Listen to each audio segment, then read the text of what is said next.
and friends, where the fun never ends. That's a pretty catchy tune. I wonder who wrote that. Hello, welcome to the show. I'm so excited that you're joining us today. I have a very fun lineup. We are going to be, well, first of all, my co-host today is a man named Ralph Brickley, and he will be on in just a second. And then we're going to be interviewing an 18-year-old named Asher. How exciting is that? And then we're going to be finishing off our show with the wonderful classic game. We have played this before, Relative Insanity, and we all had a great time last time, so of course we need to do it again. So let's first welcome on my co-host for the day, Ralph. Welcome, Ralph. Yay! Thanks for coming on the show. Glad to you do get it. to get all plugged in there with your thingamajigger. Yay, technology. All right. Hey, man. Yeah, hey. Hi, Thanks for having me on. coming. Glad to do it. Yay. So what do you do?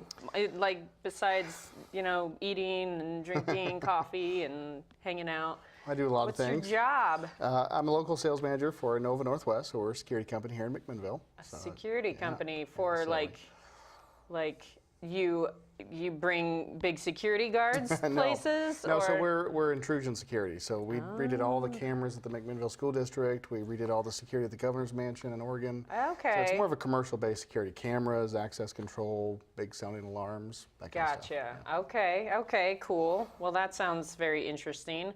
But you do something else too, Yes. like part-time hobby kind of thing. So on a personal side, I'm a writer, so I have a blog, dividetheword.blog. Okay. And a companion YouTube channel where I speak about cults and religious abuse and all sorts of things scripturally related. I think we had a graphic of Divide the Word. Where did it go? Caroline? There it is. Thanks, Caroline. Caroline's our producer for the day. Divide the Word. Okay, so that's, if people want to go check it out, they can type into YouTube, Divide the Word. Just Divide the Word, yep. Or Okay. dividetheword.blog is the physical website. Okay, cool. Oh, look, she's even got that up. She's amazing. That's it. Yep. Thanks, Caroline. So when you, like, the word cult is a hot topic just in general, but I actually have, before we get into, your history with it, but I actually have a history with it in terms of my parents were accidentally a part of a cult. And I think that's how it goes, though, is you never Every time. join. It's never like, I'm going to join a cult The church sign never says we're a cult, please join us. Yeah. Like, I would love to meet that person who's like, I'm looking for a cult, But anyway, so it was part of the Jesus movement. They got saved from the Jesus movement, like that whole 70s giant wave. But then what ended up happening is they were part of this Bible study. They were all like 18, 19-year-olds. And there was about 20 of them, and they all paired up into couples. Like, these were all single people, and then paired up, and it was led by this elderly couple, probably at the time they were in their 60s, this couple. And it just started out as like just an in-home Bible study. And I think my mom was going to an Episcopal church at the time, but then she left that to be a part of this in-home study. And my mom was 19 and my dad was 20 when they got married. And for about 9 years, 9 years, it gradually turned into, because, no one, is like, yay, cult, where the couple, like after 2 years of meeting, they're like, hey guys, we've saved up enough money, we're gonna go buy a plot of land. And it was just in Oregon, it's like 30 miles from here. We have a farm, and you guys, and everyone was excited about it, Typical story. of course. Yep. And this couple, they bought this piece of like 30 acres, and it had a farmhouse on it, and it had a barn. And the idea is that on the weekends, everyone would come out, and Friday, Saturday, Sunday, they would come out and they would work on the land, and all the young couples would literally sleep in the barn because there was no other place to sleep. The elderly couple, of course, had nice beds inside their cottage there.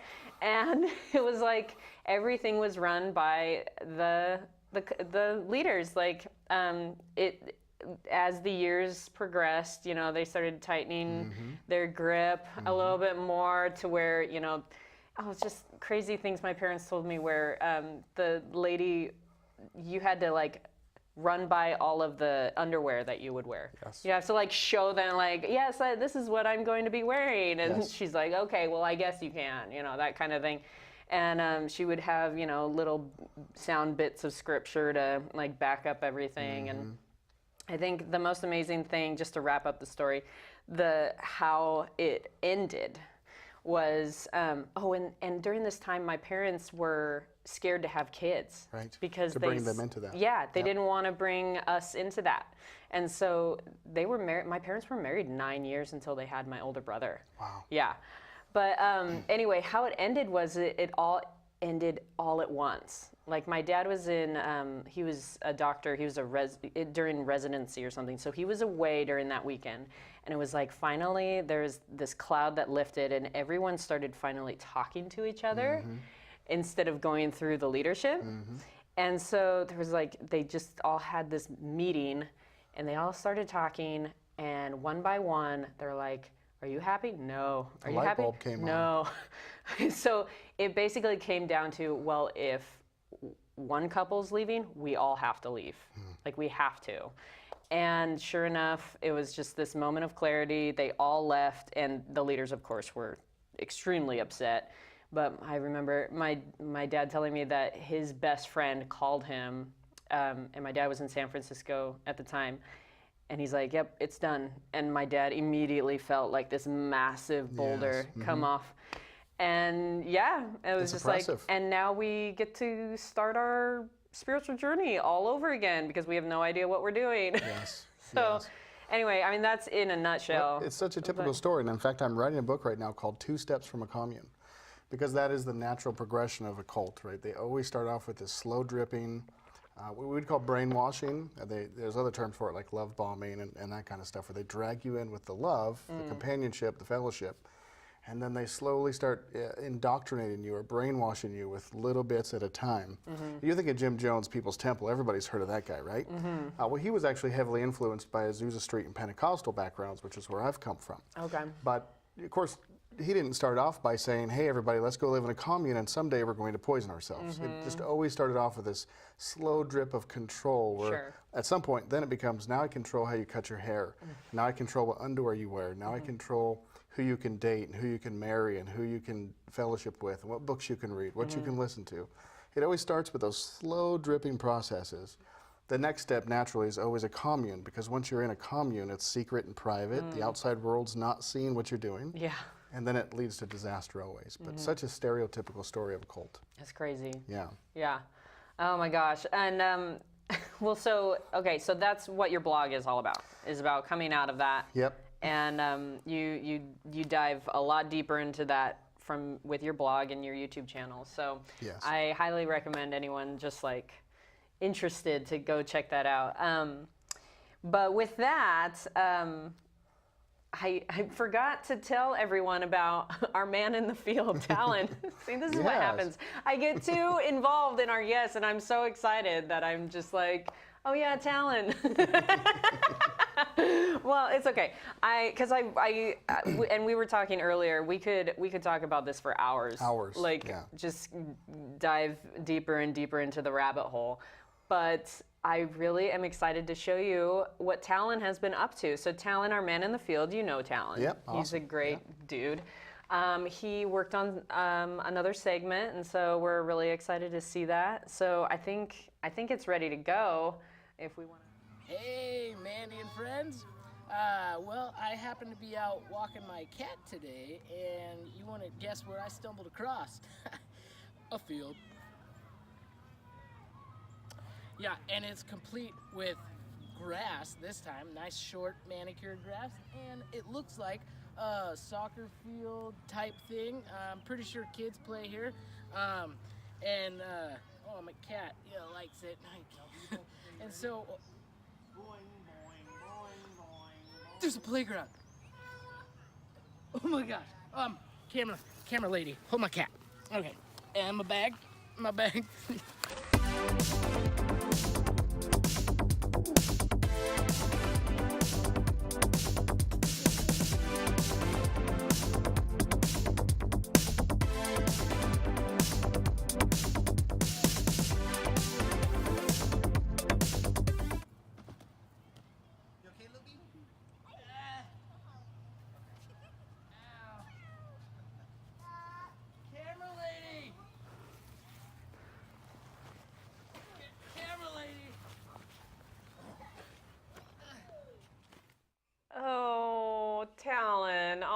happened to Talan? Oh, poor guy. He was so excited about those monkey bars. I guess it was just maybe the rain or something. But well, hopefully he'll come back later in the show to play this game with us. But that was a good field. Yeah. Yeah, that was a good one. Soccer fields are good, legit fields.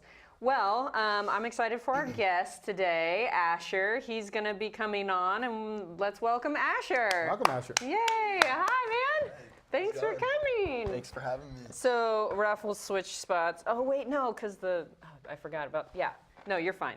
Okay. Yeah, so Asher just moved here from Idaho. Wow. Like, literally 3 days ago, 4 days ago. This is day 4. Wow. Yeah, and have you ever been to Oregon? Yeah, have you been here? I've driven through a couple times, but never like actually stayed and gotten to explore. Okay, Yeah. okay. And you're Talan's nephew, Yes. right? Yeah, that's so fun.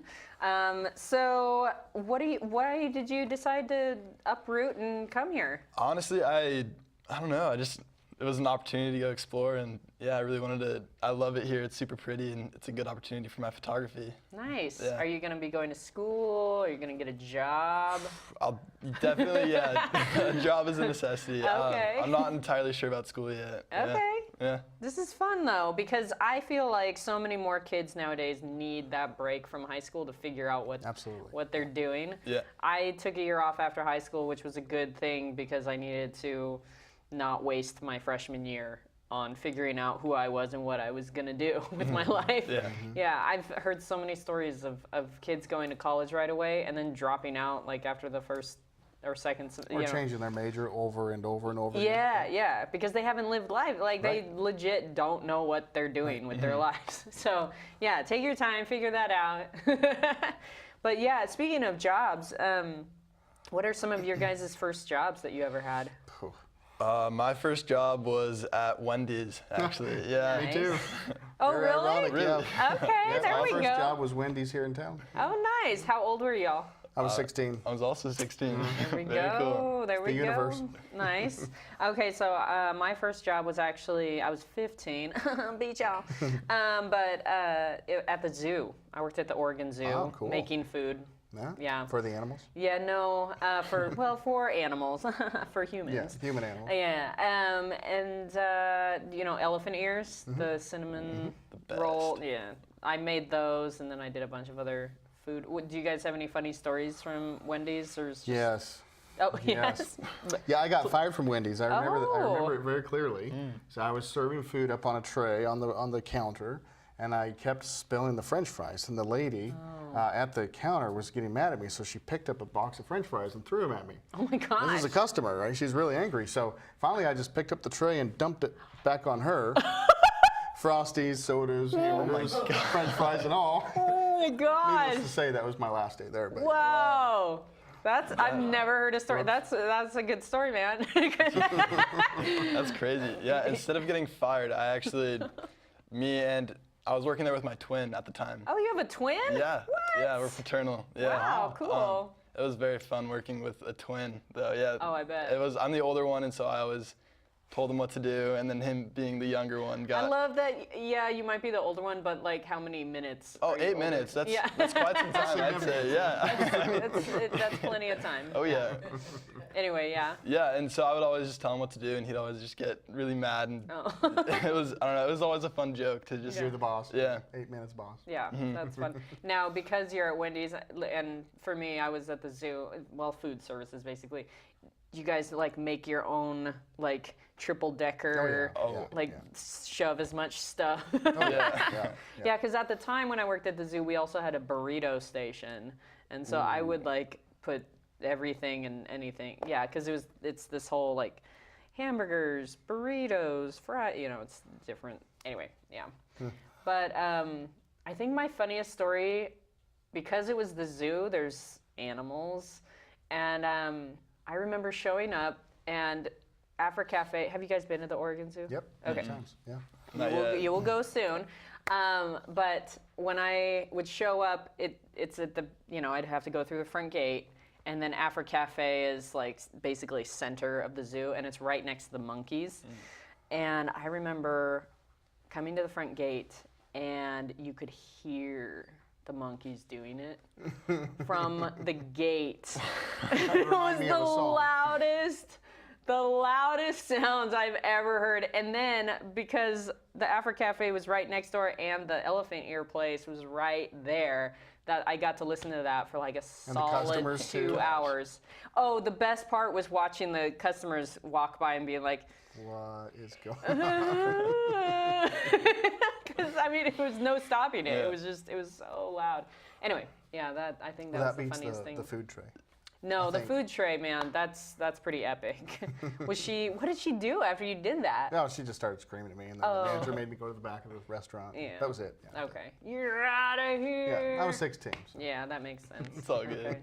But what was another, you were telling me about a story about you with a trimmer. The trimmer, yeah, that was my most recent job, actually. When I lived in Idaho, I worked for Cutting Edge Landscape. Okay. Yeah, and I never got the opportunity to mow. Or I did, but like my main job was to just be the second and get all the spots that the mower couldn't get. So I had the weed whacker. Okay. And this one time, I was listening to the Bible, and I was listening in Genesis, and it was just talking about how like the snake was super evil and like misled Eve or whatever.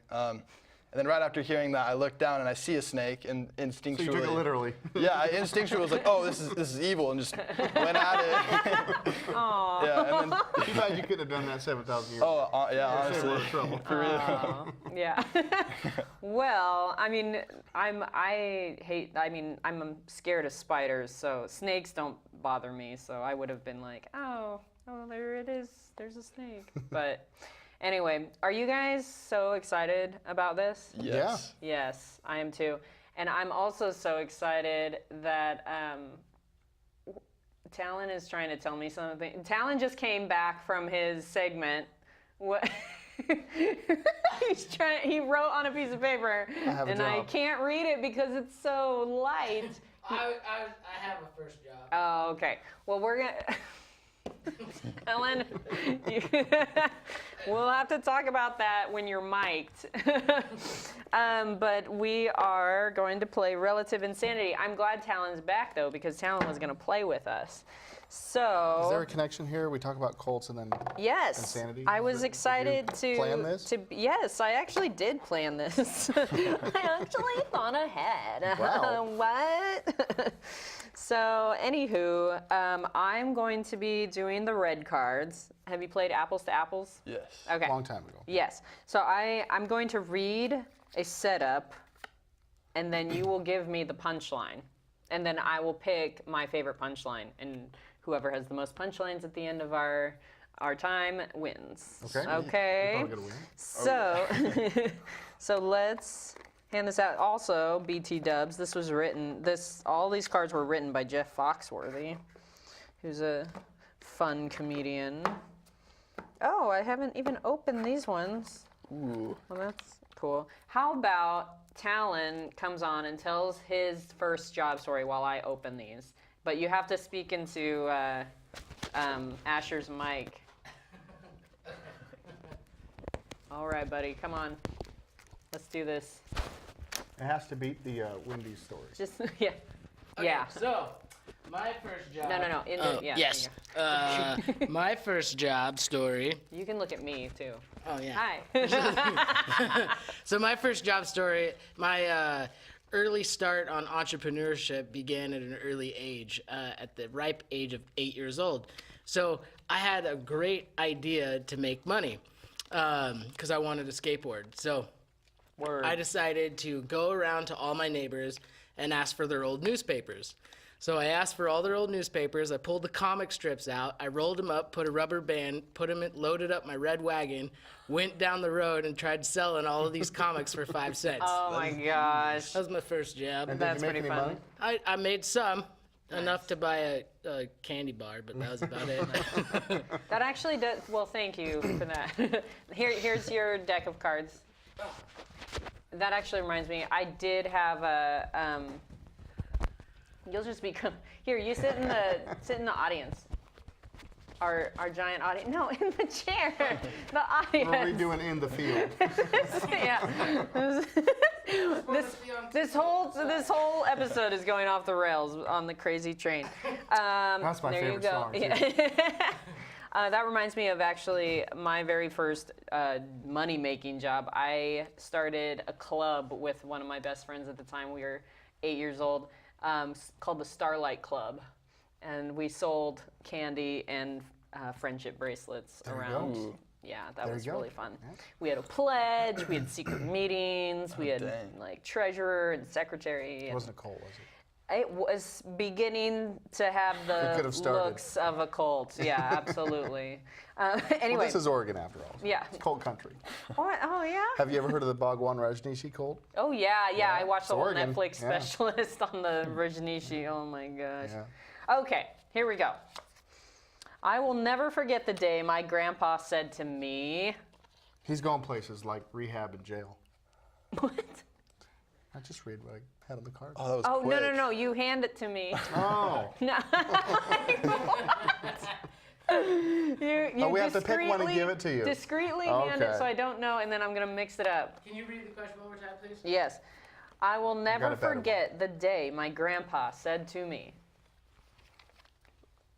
Alrighty. and Talan. That was discreet. Yeah, he like hands it to me like. Okay, what did Grandpa say to me?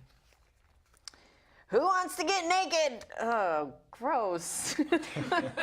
Gosh, what are these? I'll never forget the day my grandpa said to me, "What's up, Thunder Thighs?" Oh gosh. Did that dress used to fit you? Oh. 3 bad choices. I think did that dress used to fit you? Dang. Whose was that? That was mine. Okay, so you get to keep this. That's your point. Okay. Okay. All right. When Mom came back from the hair salon and asked, "What do you think?" my dad blurted out,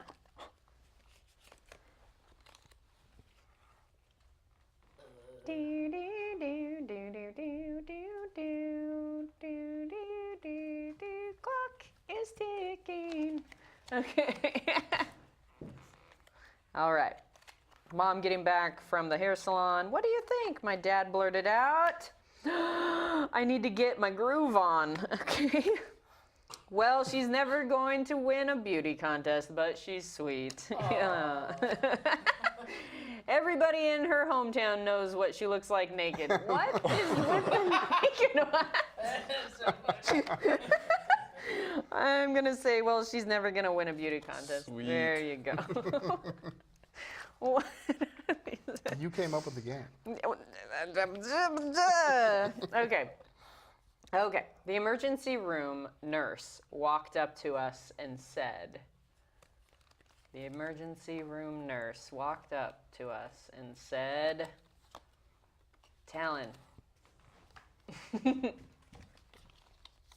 Oh, yeah, you need some extras. That's right. Get Oh, some yeah. more. Can you grab me? What did the nurse say in the emergency room? "His weight is higher than his credit score." Oh. Dang. That's brutal. Yeah. "I used to be young and fun. Now I'm just old and fun." Oh. "I'm wanted in 7 states." Yeah, that one definitely. Asher is winning. Oh yeah. Okay, we have time for a couple more. Let's do 3 more. All right, here we go. While giving his testimony in front of the congregation, my Uncle Willard caused audible gasps when he said, his face, he's like, yeah. That's going to do it. What did Uncle Willard say in front of the church congregation, Asher? That. Okay. Okay, let's see what Uncle Willard said. "The greatest night of my life included a handicap tub and a bottle of Mr. Bubble." Oh, that does sound fun.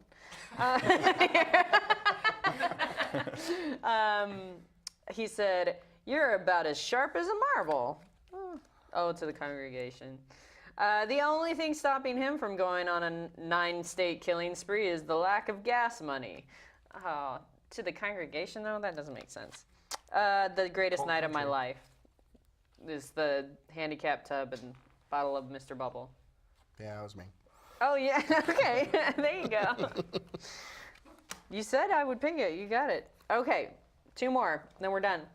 During the ceremony, the preacher leaned over to the best man and said, no, you guys, like red eye.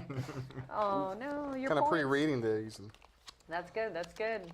Talan, on the other hand. There's some perfect setups. Thank you. All right. What did the preacher say to the best man? The best man. The only things I don't like about her are her looks, her attitude, and her personality. That's kind of perfect. Your hair looks like a wino in a windstorm. I had to have been drunk when I said yes.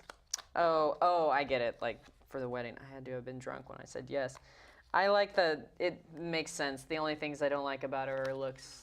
Dang. That was me again. Okay, Dang. okay. The comeback. Okay, this is our last one, my friends. Okay. At the end of my cousin Mary's psychiatric examination, the doctor wrote. Some great setups in here. Yeah, right? I just accidentally read yours, but that's okay. I meant to read this one. At the end of my cousin Mary's psychiatric examination, the doctor wrote. There you go. Okay, what did that doctor write? The doctor wrote, oh, my aching ass. Okay.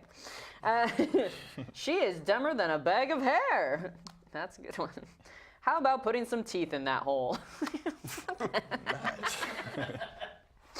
Okay, that one, because it's so random. You got one. All right. So how many points y'all have? 3. Okay, 1, 2, 3. Yay, Nice good job, guys. Okay, well, that's it for our show, but I am going to look into this camera over here and talk about next week's episode. Yeah. Oh, I thought there was a tighter shot. Oh, you already zoomed out. Anyway, hi. Next week we're gonna have Dale Culver and Ron Noble. Wow. Yeah. And no.